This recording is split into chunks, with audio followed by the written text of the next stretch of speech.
Today I'm going to show you how to get 3 really cool, really usable hand clap sounds out your snare drum without any electronics. Let's get started.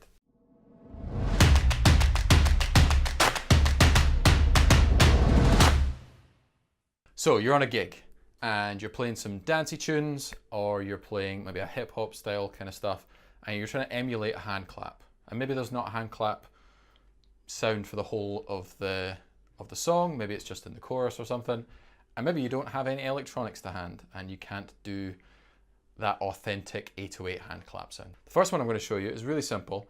We're going to play a rim click, and we'll make sure we do it properly. And what we're going to do is we're going to play a flam with our right hand in this case on the stick to get a hand clap. Now if you change where you're hitting, both where this stick is, you see in the side cam here, and where this is,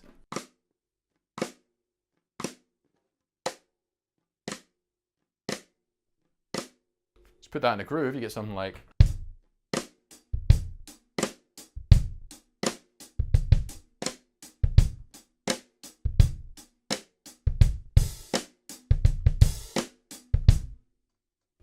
That's a really useful one that I like in a softer setting. Maybe you're wanting to emulate maybe finger snaps or something like that.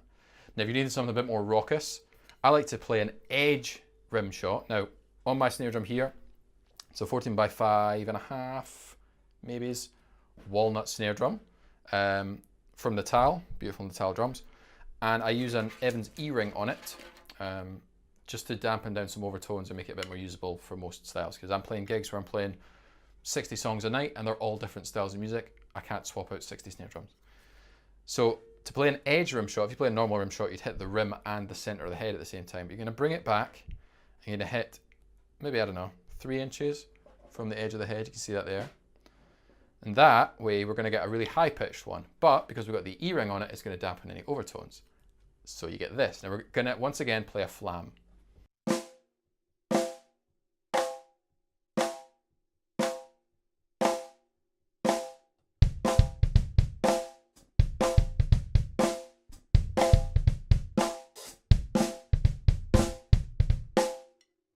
Now if you're playing that in a big arena or a big venue and you're really smacking on it, it does get a very cool, rocky, kind of more aggressive hand clap sound. It almost sounds distorted, which I really like.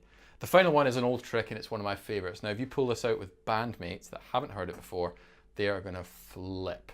And you're going to get looks from the bass player like, ooh, what? Hopefully the singer is going to notice. Sometimes singers don't.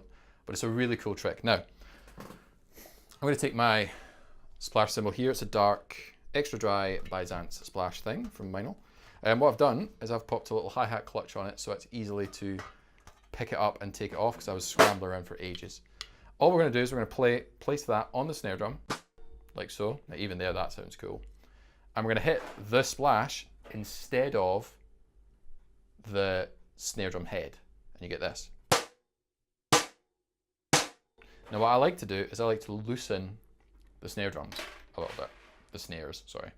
So we get more of a rattle. You can hear that there. Now without the splash on, this is how loose those snares are. Kind of alright. I wouldn't play like that. So this would give us a more dancey kind of tone. So if I'm playing some dance music, maybe you're playing like I Got a Feeling or something, woo, woo, then this is what I would pull out.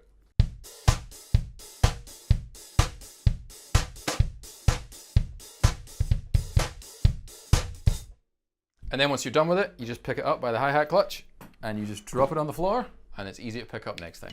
So I hope you dug that, guys. Please use it in your gigs. If you've got any tips for creating a hand clap sound, why don't you leave it in the comments below? Let's get a discussion going. Please hit subscribe. Give me a thumbs up if you dug this lesson, and I'll see you next week.